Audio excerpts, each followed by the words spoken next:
Gömrük bəyannamələrimiz. Ümumiyyətlə biz yerli bazardan mal aldığımız zaman, yəni ölkə sərhədlərində iki rezident təşkilatın, yəni iki vergi ödəyicisinin arasında olan əməliyyatlarda malın təhvil və təhsil əməliyyatlarını elektron qayma ilə və müqavilə ilə təsdiqləyirdik. Əsasda malın ötürülməsi əməliyyatı elektron qayma idi. Amma ölkə sərhədlərimizdən daxilə, yəni başqa ölkənin istehsalı olan məhsulları aldığımız zaman buna idxal əməliyyatı deyirik. Biz öz ölkəmizin məhsullarını və yaxud da başqa ölkədən aldığımız məhsulları üçüncü bir dövlətə göndərdiyimiz zaman, satdığımız zamansa buna ixrac əməliyyatı deyirik.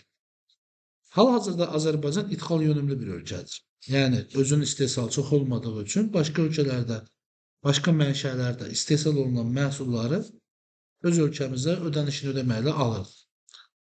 Baxın, bu alışı dövlətə bəyan etməyimiz üçünsə başqa ölkənin əməliyyatı axı bu ticarətdir. Bəyan etmək üçüncü sənədimiz yük gömrük bəyannaməsidir. Yük gömrük bəyannaməsi gömrük orqanı tərəfindən tətbiq olunur. Yəni gömrük orqanı Bakı Baş Gömrüyü ola bilər, Sumqayıt Gömrüyü ola bilər, Astara Gömrüyü ola bilər, fərqi yoxdur. Hansı rayon gömrük departamentidirsə və sən orada rəsmiləşdirirsənsə, həmin orqan hazırlayır bu sənədi. Hal-hazırda bizim bütün müəssisə və təşkilatların əksəriyyətində 95% hissəsində sənədlərin tərtibini xüsusi təşkilatlar, broker şirkətləri edir. Bizim əvəzimizdən vasitəçi olaraq xidmət müqaviləsi bağlayırıq, onlara informasiyaları təmin edirik, onlar da bizim əvəzimizdən bu bəyannaməni doldururlar. Amma bu bəyannamə formalaşmamışdan öncə, deyək ki, biz müqavilə bağladıq, ödəniş etdik və məhsulumuz yola çıxdı. Məhsulumuz yola çıxdığı zaman sənədlərin bizə bir kopyalarını göndərirlər, skan olunmuş versiyada. Biz isə o sənədlərin əsasında broker şirkətimizə deyirik və onlar sistemə qısa idxal bəyannaməsi deyə bu bəyannamənin daha az informasiya sahib olanını sistemə yerləşdirirlər. Bu nəyin üçündür? Gələndə mallar ciddi araşdırmaya tabe tutulmasın, əlavə yönləndirilsin, sürətli keçid olsun, daha çox şirkətə xidmət göstərə deyədir. Yəni yük ölkəyə gələnə qədər o yük haqqında artıq gömrüyün informasiyası olur, nələrə hazırlaşma olduğunu bilir, nə qədər anbarında yer açmalıdır, hansı əməliyyatdan sonra daxil olacaq, onları statistikləşdirə bilir. Qısa idxal bəyannaməsi vacib bir sənəd sayılmasa da müəssisə üçün vergi baxımından, Maliyyə Nazirliyi baxımından, amma inzibati xəta tərkiblidir, yəni bir cəriməyə tabe əməliyyatdır. Siz əgər ölkəyə məhsulunuz sərhəddən girəndən sonra, yəni sərhəd keçid məntəqəsini keçdiyi təqdirdə qısa idxal bəyannaməsi sistemə vurduğunuz təqdirdə 1500 manat cərimə olunursunuz bir yük maşınına və yaxud da ki, bir idxala görə. Yəni, əgər belə deyək, siz bir günün içərisində 5 maşınınız da gəlibsə, bunun hər birində ayrı-ayrı şirkətlərdən alınma 5 məhsul varsa və siz qısa idxal bəyannaməsini təqdim etməməsinizsə, hər birinə görə ayrı-ayrılıqda cərimələnə bilirsiniz. Misal üçün, sizinlə sifariş vermişsiniz və yaxud da Türkiyədən deyək, tırla daşınmalara görə. Türkiyədən sifariş vermişsiniz, 5 ayrı şirkətdən mal almışsınız, bir tırla daşıyırsınız. Tır sərhəddə keçdi və siz də qısa idxal bəyannaməsi verməmişsiniz. O təqdirdə nə baş verir? Tırın tərkibindəki hər şirkətdən alınan məhsul üçün, yəni şirkət sayına görə sizin 1500 olaraq cərimələyirlər. Bu ifadəni sizə nə üçün verirəm? Bu vacib məlumatdır. Şirkətiniz bu əməliyyatı edərkən nəzarət etməlisiniz ki, yəni sənədləşmə getdi, qısa idxalı yazıldı mı, yazılmadı mı deyə. Bu sizin professiyalarınız olması lazımdır. Və yaxud da ki, siz iş görüşməsindəsiz, yüklərlə, xarici, yeni ticarətdən söhbət gedəndə bu hissəni vurğuluyursunuz ki, yüklər gəlməmiş deyicilər ki, birinci, ikinci nə işləri görməlisiniz? Ən birinci iş müqavilə bağlanmalıdır. Məhsul oradan ödənişi oldu deyək ki, müqavilə şərtinə əsasən. Məhsul çıxdığı anda biz qısa idxal bəyannaməsini artıq yazmalıyıq ki, sərhəddən girəndən sonra cərimə yeməyək, əlavə müəssisənin vəsaiti itməsin. Bunun kimi vurğulamanız lazımdır. Qısa idxal bəyannaməsini qeyd etdik. Bu isə əsas yük gömrük bəyannaməsidir. Yəni, deklarasiya. Bir şeyi deklara etmək üçün. Declaration. Biz bu sənədi tərtib edirik ondan ötürü ki, gümrük, onunla eyni zamanda ölkəmizin digər qurumları, bütün Nazirlər Kabinetində olan nazirlik səviyyələrini nəzərdə alın, hamısı bu sənədi görür bu nömrə vasitəsilə.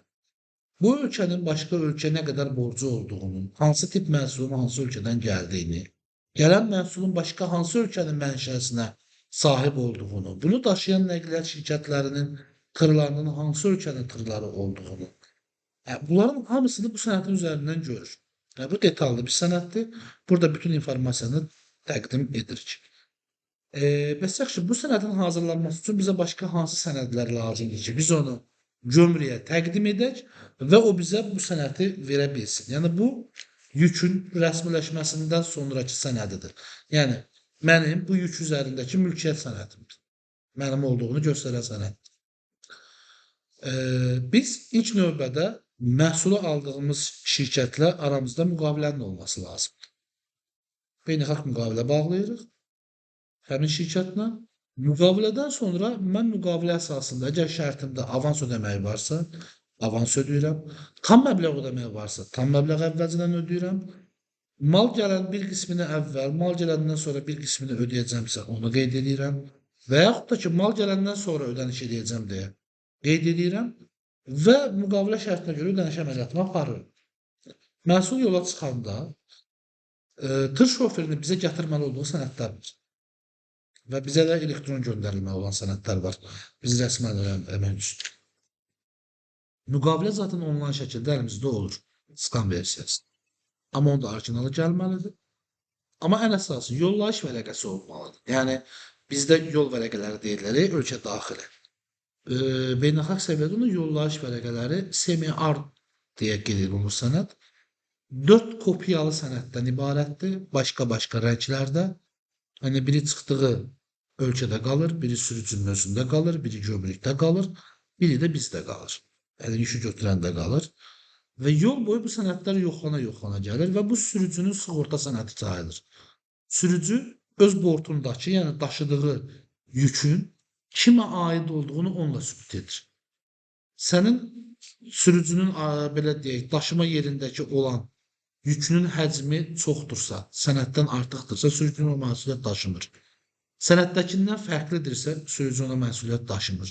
İçinə qoyub göndərdiyi şey fərqlidirsə, sürücü ona yenə məsuliyyət daşımır. Sürücü verilən yükün tam həcmdə, yəni semiarında göstərildiyi kimi hansı növ məhsuldur və hansı ebatdadır, ölçüdədir, çəkidədir, qutudadır, ona məsuliyyət daşıyır. Birinci sənəd budur. İkinci sənəd semiardan əlavə mənşə sertifikatı. Mənşə sertifikatı məhsulun istehsal ölkəsini və zavodunu və yerini göstərən şeydir. Sənəd, sertifikatdır. Yəni məhsulu sən Çindən almış ola bilərsən, Türkiyədən almış ola bilərsən, Macaristandan almış ola bilərsən, amma məhsul haranın istehsalıdır? Bəlkə Macaristandan aldığın məhsul Rusiyanın istehsalı ola bilər, Çindən aldığın məhsul Koreyanın istehsalı ola bilər, Türkiyədən aldığın məhsul Əlcəzairin istehsalı ola bilər. Yəni məcbur deyil həmin ölkənin mənşəsinə sahib olsun. Amma mütləq mənşə sertifikatı olması lazım.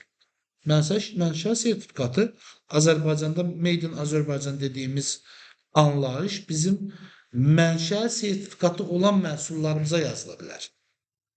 Yəni bir məhsulun arxasında məsəl üçün Made in China yazıbsa, onun mənşə sertifikatı Yapon çıxa bilməz. Mütləq Çin olması lazımdır. Yoxsa o məhsulu gömrükdən çıxarda bilməzsiniz. Baxın, sizə mən başqa informasiyalar izah edirəm. Yəni bunu siz kitabdan, ədəbiyyatdan və yaxud da ki, iş təcrübəsində başınıza gəlmədikcə əldə edə bilməyəcəksiniz. Yəni mənşə sertifikatı ilə gələn məhsulun qutusunda, özünün üzərində yazılan ölkənin adı eyni olması lazımdır. Olmadığı təqdirdə nə qədər pul verirsən ver, nə qədər rüşvət ödəyirsən ödər. Nə bilim, gömrüyün rəhbəri sənin əmin olsun, bu qədər yaxın deyirəm, yəni heç bir xeyri yoxdur. Heç nə edə bilməz. Sistem icazə verməyəcək onu sən rəsmiləşdirməyə.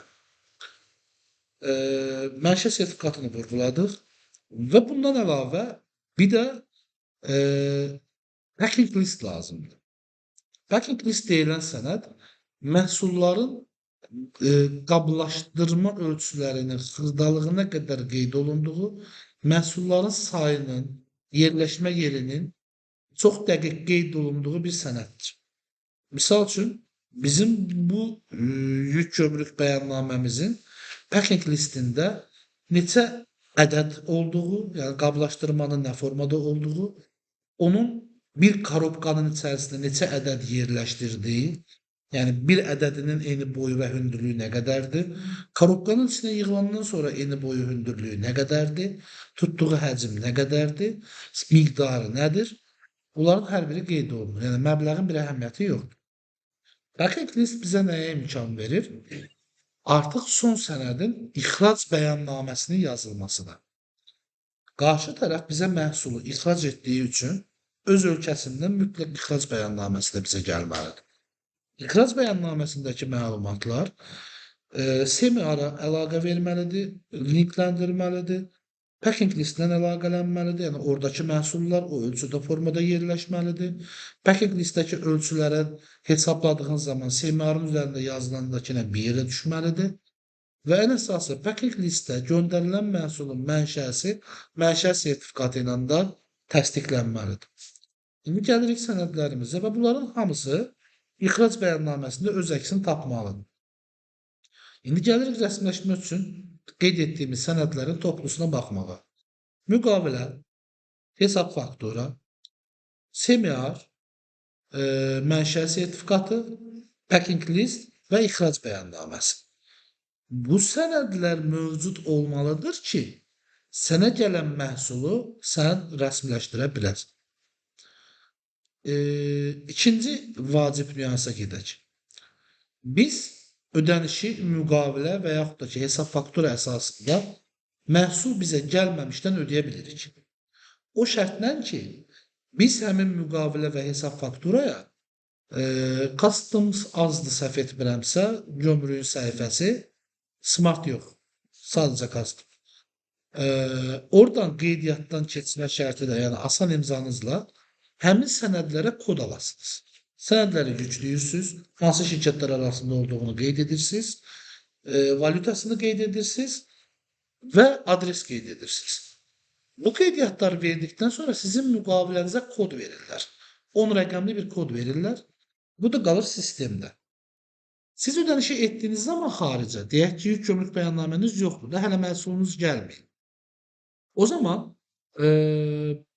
həmin müqavilənin kodunu da ödəmə tapşırığına qeyd edirsiniz. Yəni, bankdan girdi sistemindən ki, pul köçürəcəksiniz. Orada sənəddə yerləşdirirsiniz müqaviləni və müqavilənin kodunu da qeyd edirsiniz. Və pul ölkədən eləcə çıxışına icazə verilir. Kod olmadığı təqdirdə pulun çıxışına icazə verilmir Maliyyə Nazirliyi tərəfindən. Yəni, bank nə etsə də o pulu göndərə bilməz. Deyək ki, pulu köçürdünüz və məhsul sizə gəldi. İdxalı etdiniz. İdxalı etdiyiniz zaman yenə bu sənədlər var da, saydığım müqavilə falan verməlisiniz. Broker sizdən istəyəcək mühasibatlıqdan ki, müqavilənin kodunu ver zəhmət olmasa. O zaman çaşıb təzədən həmin müqaviləyə bir də kod almayın. Bunu əsla etməyin. Müqaviləyə əvvəl aldığınız kod var, pulu köçürəndə. Həmin kodu vermək məcburiyyətindəsiniz. Çünki ölkədən pul çıxıbsa əgər 180 gün möhlət verilir ki, o pulun qarşılığında ölkəyə bir şey daxil edir. Yəni, idxal əməliyyatı olsun.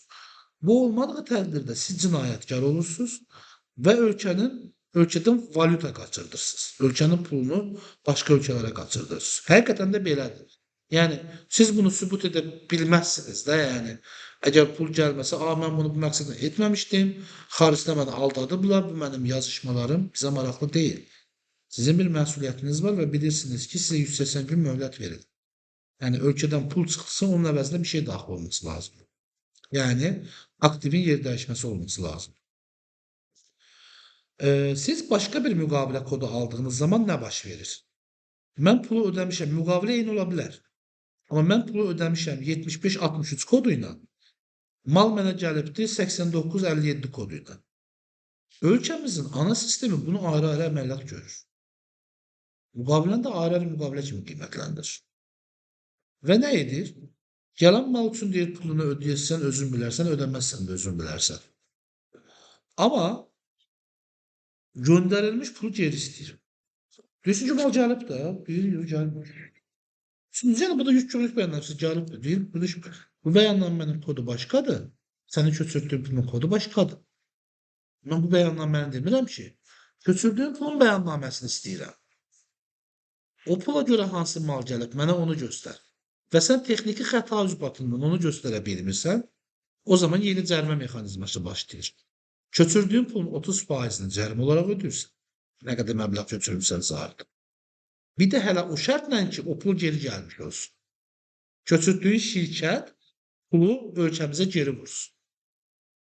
Yəni sən mal aldığın şirkətə sən onu deyə bilərsən, başqa bir ölkə onu deyə bilərsən, gəlsin problemlər. Yəni məhkəmə prosesi, cərimələr, cinayət məsuliyyəti, artıq sənin işin iqtisad məhkəməsindən çıxır və gedir digər məhkəmələrə. Yəni o kodun bir müqaviləyə başqa kodların alınma məsələsi vacibdir. Bəzi mərhəmətli olur banklar, bankla gərək çox yaxın tanışınız olsun ki, sizin o avans əməliyyatınızı bağlasın və Maliyyə Nazirliyinə məlumat verməsin. O da nadirən olur yəni, belə deyək də, hər zaman qarşılaşacağınız bir şey deyil. Çünki bu əməliyyatın kontrolu bankdadır. Amma yenə dediyim kimi, o koda diqqət edirsiniz. Yəni, burada 2 dənə problem var. Hələ aldığınız mala da ödənişi rəsmiləşdirə bilmədiyiniz üçün sonradan ödəyəcəm deyirsiniz, elə kod yazdırırsınız və onun da 5 il müddəti var. 5 il içərisində o məhsula ödəniş etmirsinizsə əgər, həmin məhsulu da ümidsiz kreditor deyə dövlət tanıyır və sənin mənfəətin olaraq verir. Ki, sən mal aldın, xaricə atdın. Ödəmədin pulunu. Yəni, sənin xərci necə çevrilə bilər? Sənin üçün müftədir. Müftədirsə 20% mənimdir. Yəni, sənin qazancındırsa 20% mənimdir. Ver 20%-ni. Sən etmədiyin bir qazancın, əslində real bir xərcinin 20%-ni bir dövlətə verməli olursan. Plus köçürdüyün pulun 30%-ni cərimə kimi verməli olursan. Yəni, əməliyyatın nə qədər detal olduğunu yəqin ki, diqqətinizə çatdı. Yəni, bu kimi əməliyyatı da iş görüşmələrinizdə bildirə bilərsiniz. İndi gələk yük gömrük bəyannaməmizlə tanış olmalı. Blok gedək. Biraz balacalaşdırım. Baxın, bu xətti orta xətt qəbul edək. Deyək ki, sənədimizi 2 yerə bölmüş olsun. Bu xətt buradan ayrılan. Üst hissəni də 2 yerə bölək, sol və sağ deyə məlumatlandıraq. Toplam bəyannaməni 3 bölümdən ibarət qəbul edib elə mənimsəməyə çalışın. Tam düşür kənarları bəli. Baxın, yuxarı sol hissədə ilk öncə göstərir nə? Göndərən təşkilat, yəni ixracatçı. Kim göndəribsə. Bizə kim göndərib məhsulu? Arta Sabalan göndərib. Üzr istəyirəm. Arta Sabalan göndərib. Baxın, deyir, kimin tapşırığı ilə göndəribdir məhsulumuzu. Ali Rıza Nurfurun tapşırığı ilə göndərib. Yəni, bu təşkilatın yerləşmə yeri başqa şirkətdir, başqa yerdir. Məhsulu satan budur, zavod budur. Mənim müqaviləm zavodla deyil. Mənim müqaviləm Ali Rıza Nurpurlandır. Mən ödənişimi ona deyəcəm.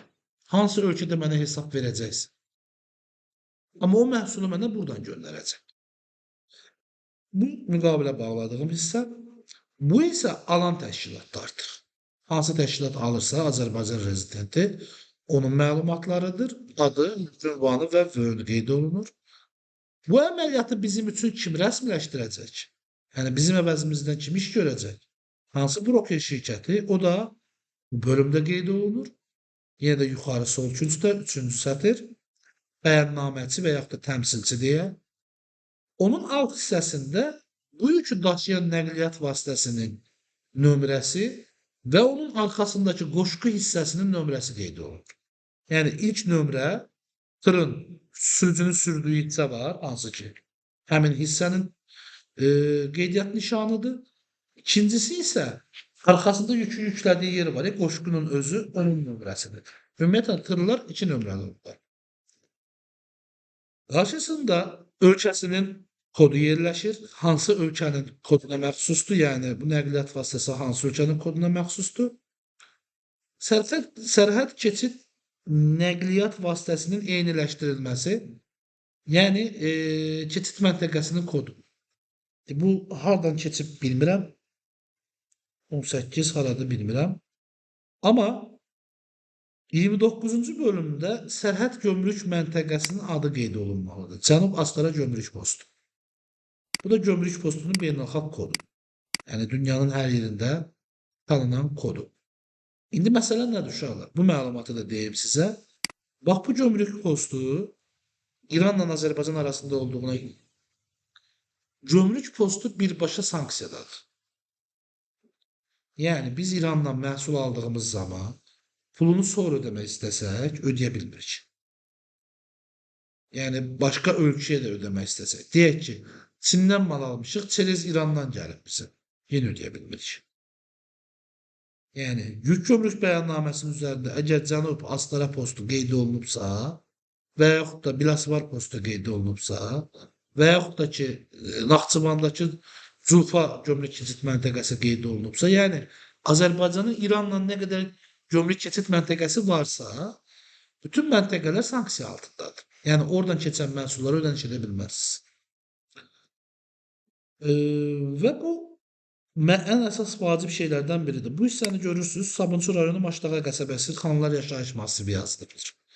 Bura ithal edən şirkətin, yəni Azərbaycan rezidentinin və yaxud da Azərbaycanda nümayəndəliyi olan qeyri-rezidentin ambarıdır. Hansı ambardır? Təsərrüfat obyektinin subyektinin qeydiyyatını vergiyə ərizə kimi vermiş, vergidən kod almış ki, bura mənim ambarımdır deyə, həmin ambardır.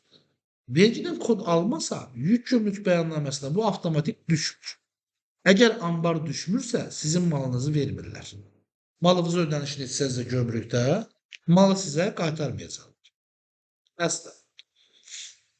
Ki, yəni, mal səninsə, bunu hansı ambardan ambarlayacaqsın, hara yığacaqsın? Da, yəni, ya da varsa da qeyri-qanuni get rəsmiləşdir. Bu da həmin adresdir. Yəni, buradan görəcəksiniz. Misal üçün, iş görüşməsində bu informasiyadan istifadə edə bilərsən. Belə istifadə edərsən ki, biz idxal edirik, amma bizim rəsmiyyətdə ambarımız yoxdur. Rəsmiyyətdə ambarımız olmasa, yəni, idxal əməliyyatı edə bilmərik. Sizin bizə verdiyiniz misalların içərisində ambar yoxdur. Ancaq demirsiniz ki, xaricdən mal alınıb, rəsmiləşdirilib. Bəs öncədən mən icarəyə ambar falan götürməliydim, vergidən kod almalıydım axı. Onu özünüz yazmamısınız, yoxsa necə? Deyə sual verib beyinlərini yandırırsınız. Aydındır? Birinci hissə bitdi. Keçdik ikinci tərəfə. Manatın dollar qarşısında olan sabit məzənnəsi, yəni Mərkəzi Bankın valyuta məzənnəsi hər zaman qeyd olunur. Burada dollar görəcəksiniz. Başqa valyuta görməyəcəksiniz. Yükün rəsmiləşməyə girdiyi tarixi görəcəksiniz. Burada isə bu sənədin neçə vərəqdən ibarət olduğunu görəcəksiniz. Bu demək ki, bu ön səhifə var, bir dənə də qoşma vərəqi var demək. Yəni 2 vərəqdən ibarətdir. Başqa, burada nə mövzumuz var? Qablaşdırmanın, taranın sayı var. 4600 ədəd. Tara nə deməkdir? Yəni, bayaq dediyim məhsulları içinə yığmaq üçün qutuya tara olaraq qəbul olunur və onu da gömrük sayanda yer sayı olaraq baxır. Ki, məsəl üçün 4600 yer sayı var. Yəni 4600 qutu var. O qutunun içində nə qədər məhsul varsa, ona artıq çox da detalına getmir. Bir korobkasına baxır və s. Sənədimizin ən vacib bölümü sorğu nömrəsi. Bu nömrə elektron qayma nömrəsi kimi bir şeydir. Amma düşünün ki, hər şeyi bunun üzərindən edirik. Əvəzləşməni bunun üzərindən edirik. Statistik hesabatları bunun üzərindən veririk. Bəyannamələri, sənədləri, düzəlişləri bunun üzərindən edirik. Yəni, idxal əməliyyatının dayaq nöqtəsi sorğu nömrəsidir, belə deyim. Yenə də burada maliyyə tənzimləməsində məsul şəxs, yəni bu sorğu nömrəsində baş verəcək gömrükdəki maliyyə xərclərini kim qarşılayacaq? Həmin təşkilatı qeyd edirik. Hansı ölkə ilə ticarət edirsə, həmin ölkənin beynəlxalq kodunu qeyd edirik. İR seriyasıdır, 364-də nömrəsidir. Dünyanın hər yerində 364-dür. Təyinat ölkəsi, yəni məhsul hara gələcək, o qeyd olunur. Baxın, Azərbaycan 031-dir. Niyə Azərbaycan 31, İran 364-dür? Çünki Azərbaycan A hərfi ilə olduğuna görə, əlifba sırasına görə gəlir, gəlib 31-də düşmüşük. Yəni, təyinat ölkəsinin kodu, göndərən ölkənin kodu, təyinat ölkəsinin adı, göndərən ölkənin adı, daha doğrusu göndərən mənşə ölkəsinin, baxın, 16-da mənşə ölkəsi qeyd olunub. Mənşə sertifikatında hansı ölkə yazılıbsa, o bura yazılır. Üzr istəyirəm, nəsə əlavə sənəd açılası oldu. Oradan bağlayaq bunu. Yuxarıda 15-də göndərən ölkə, yəni hansı ölkədən ticarət elədim. 16-da isə mənşə ölkəsi, yəni hansı ölkənin istehsalını hansı ölkə mənə göndəribdir, daha doğrusu göndərən yuxarıdadır, onu qeyd olun. Və gəlirik əsas məsələyə. Baxın, burada bir rəqəm var. 100. Qabağında isə heç bir şey yazılmıyor. Bu 100 çatdırılma şərtinin bir növüdür. Daha doğrusu ödəmə şərtidir. Ödəmə şərtinin bir növüdür.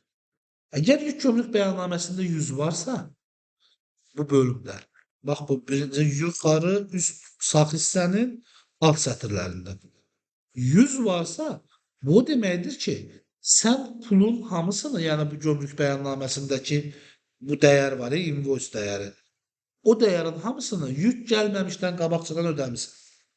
Ödəmə tapşırığın var. O zaman 100 qeyd olunur. İkinci kod 110'dur. 110 nədir? Buradakı dəyərin bir qismini, 30% ilə 70% arasındakı qismini əvvəlcədən ödəmisən. Qalan hissəsini isə yük gömrük bəyannaməsi rəsmiləşmə olduqdan sonra ödəyəcəksin. Yəni, avans əməliyyatı. Üçüncü isə 120'dir. 120 isə heç bir ödəmə etməmişəm. Məhsul gəlibdir, rəsmiləşəcək. Ondan sonra yük gömrük bəyannaməsi əsasında ödəniş edəcək. Bütün rəqəm. 120 də o demək. Bu rəqəmlərdə yanlışlığa yol verərsinizsə əgər, bu da sizə ciddi sıxıntı yarada bilər. Və burada nə var bizim üçün? Sifə qayıdacam. Invoice-umuzun dəyəri ki, yəni neçə manatlıq məhsul almışıq, daha doğrusu dollarlıq və qarşısında hansı valyuta ilə almışamsa, həmin valyutanın kursu qeyd olunur. Və mənim gömrük dəyərim hansı ki, sorğu nömrəsinin alt tərəfində qeyd olunur. Invoice dəyərimin kursuna vurulması ilə alınan hasilə bərabər olması lazım. Əgər gömrük mənim məhsulumun qiymətindən şübhələnərsə və yaxud da qiymətinin aşağı olduğunu düşünərsə və bunun da bir qeyri-qanuni əməliyyat olduğunu öz məhsəbində sübut eləmiş sayarsa, o zaman bunu statistik olaraq dəyəri artırır. Deyək ki, bizim məhsulumuzun miqdarı 110.400 ədəddir. Biz 21.859'u 110.400'e böləndə nə alırıqsa, onu gömrük qəbul etmir. Deyir, onu mən 50% və yaxud da 100% qaldırdım. Və sənin gömrük dəyərini statistik olaraq qəbul edir. Bu da sənə əlavə gömrük rüsumuna və əlavə idxalda ədəviyyə səbəb olur. Yəni, həmin dəyərlər. Çünki onların hesablanması o gömrük dəyərinin üzərindən gedir. İndi uşaqlar, burada nəyimiz mövcuddur? Çatdırılma şərtimiz var. Bu çatdırılma şərti beynəlxalqdır. Yəni, dünyanın bütün ölkələri üçün keçərlidir. SIF dediği zaman, GIF deyək də, məsəl üçün kodu dediyimiz zaman, bizim gömrük orqanına qədər olan bütün xərclər invoice-ün qiymətinə daxildir deməkdir. Sadəcə gömrük xərcləri mənə aiddir. Amma gömrüyə kimi bütün xərclər, yəni Bakıya qədər olan bütün xərclər artıq bu dəyərin içərisindədir. Bakıdan sonraki xərclər mənə aiddir artıq. Mən sırf Bakı yazılan bir yük gömrük bəyannaməsinə beynəlxalq daşıma xərci əlavə edə bilmərəm üzərinə maya dəyəri çıxardanda. Yəni vergi yoxlamasında qeyri-qanunidir. Cərm edəcəklər. Niyə eləyə bilmərəm? Çünki burada cif Baku yazılıb. Və deyilib ki, Bakıya qədər olan bütün xərclər satıcıya aiddir. Yəni invoice dəyəri invoice'un içərisindədir. Qiymətə daxildir. Bundan bağlı sizə material göndərəcəm. Bir tanış olarsınız və ondan öncə sadəcə onun şəkil hissəsini sizə izah edim.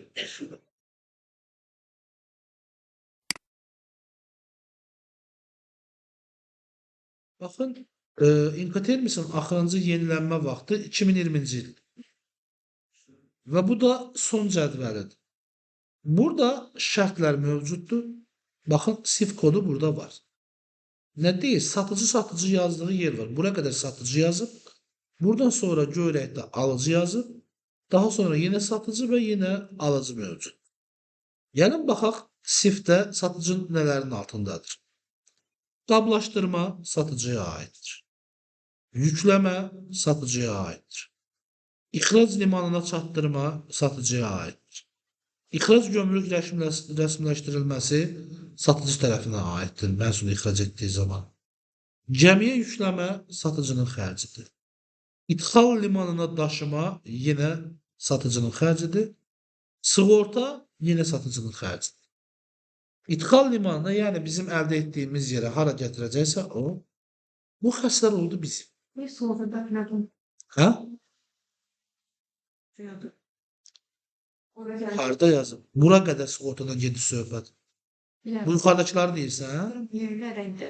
Yuxarıdakıları deyirsən? Yəni ki, özün seçə bilərsə də burada alıcı da ola bilər, satıcı da ola bilər.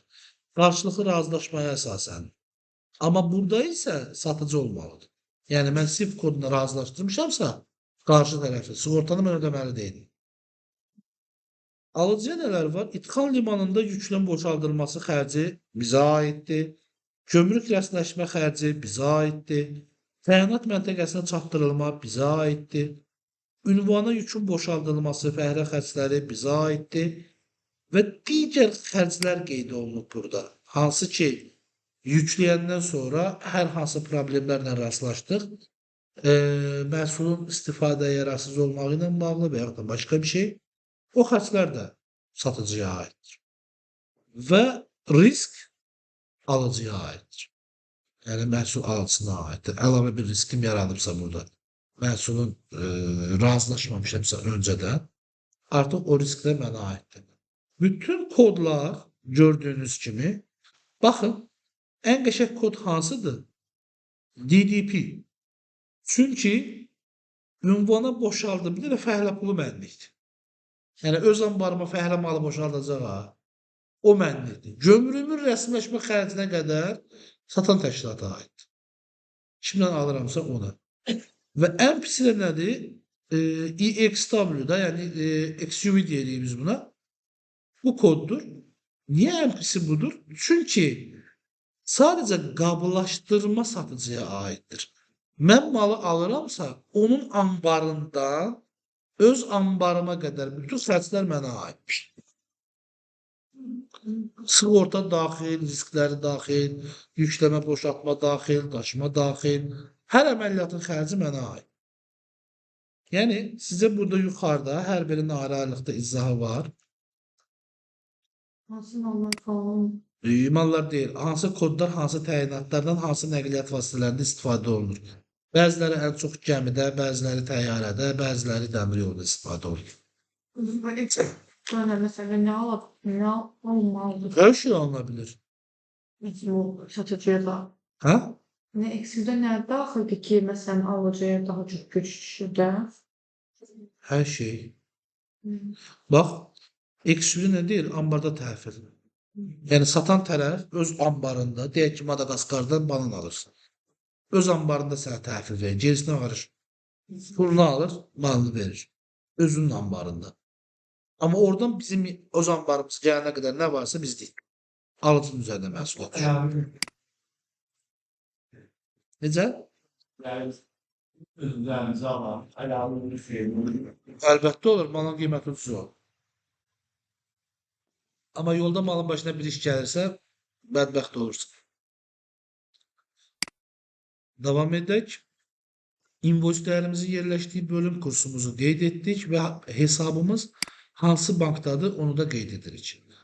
Yəni, qarşılıqlı əlaqələr fonunda bu hissə kimlər arasında əməliyyat oldu, onu göstərdi. Bu hissə isə hansı ölkələr arasında, ölkənin rezidentləri arasında və hansı şərtlərlə əməliyyat oldu, onu göstərdi. Deməli, işimiz bankda, budur kodda, yəni bizdən istəyəndə də biz o kod veririk. Və yaxud da Yo, yo, yo, o burada deyil. O burada deyil. Geçen sürülerin yedim var. Yedisi falan da değil. O burada deyil. Həmin kod burada deyil. O custom sistemindədir. Ümumiyyətlə, orada özünüzə belə bir vərdiş edirsiniz.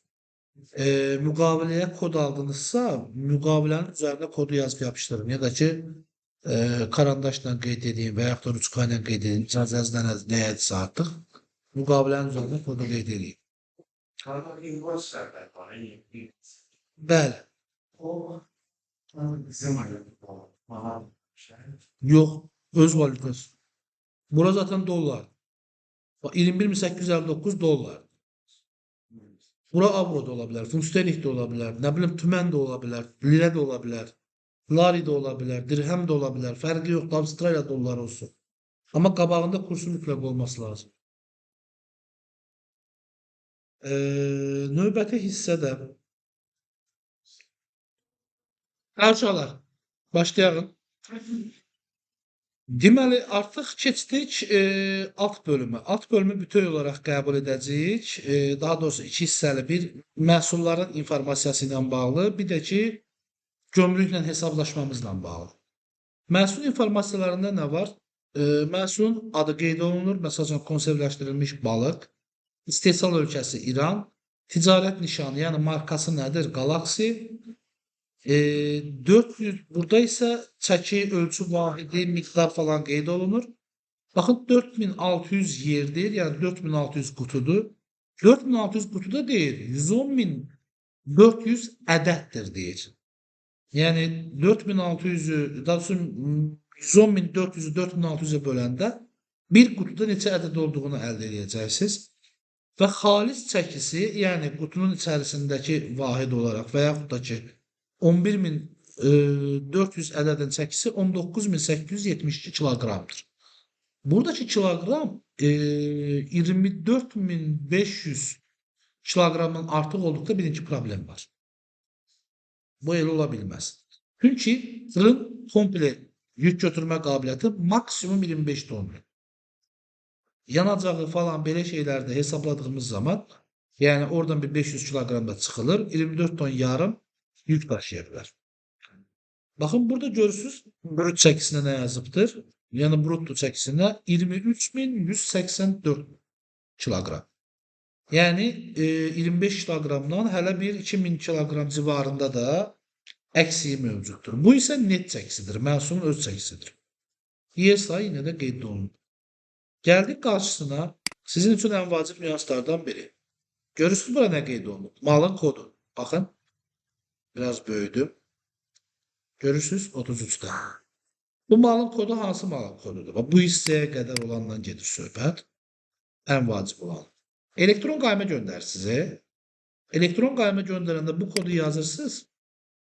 Çıxır malın kodu. Bu kod o koddur. Siz ilk qaymənizi göndərəndə bu kodu seçmirsinizsə, məhsulunuza uyğun başqa kod müəyyənləşdirirsinizsə, əmtəsiz mal dövrəsi ilə təşkilat vəziyyətinə düşürsünüz. Yəni riskli vergi ödəyicisi formasına. Niyə? Çünki mərkəz sistem bu malı sizin ambarınızda bu kodla görür. Siz də satanda bu kodu vurmalısınız ki, maldan azalmanı verginin sistemi görə bilsin. Seçmədiyiniz təqdirdə artıq istər silinmədə, istər istehsalata verilmədə və yaxud satışda o zaman uyğunsuz əməliyyat kimi görür. Yəni olmayan malı satdın kimi və malı da ambarda qalıq kimi görür. Gəlib yoxlayanda həm olmayan malın satışına görə sizi cərimələyir, həm də malın ambarda əksik olmasına görə sizi cərimələyir partiyada. Burada gördüyünüz rəqəmlər nələrdir? Bildiklərimdən deyəcəm. ID nömrəsi bu Qida Təhlükəsizlik Agentliyinə əgər siz qida gətirirsinizsə, qısa idxal bəyannaməsini verəndə qidaya da müraciət edirsiniz və oradan bir ID nömrəsi alırsınız. Gələn yükümdəki məhsullarla bağlı. Bax, bu həmin ID nömrəsidir. Müqavilənin nömrəsidir. Deyək ki, 01 nömrəli müqavilədir. Hesab fakturanın nömrəsidir. Əgər yerlərini qarışdırıramsa üzr sayın. Mənşə sertifikatının nömrəsi var burada. SMR-in nömrəsi var burada. Bu nömrələrin hamısı burada yerləşir. İxrac bəyannaməsi neçə sənəddən formalaşıbsa bura. Baxın, təqdim olunan sənədlər 44-ün önünə qeyd olunur. Baxın. Gördünüz? Nə qədər sənəd təqdim eləmişəmsə gömrüyə bu yük gömrük bəyannaməsi doldurulması üçün, o qədər də mənə sənədim nömrələrini qeyd edibdir. Və sənədimin tarixləri də önündə qeyd olunubdur. Gəlirik indi gömrüyə olan borclarımın hesablanma hissəsinə. Gömrüyə borcların hesablanmasının baza hissəsi gömrük dəyəri qəbul. Yəni statistik olaraq bizdə qaldırılan dəyər var hansı ki 72.913 manat.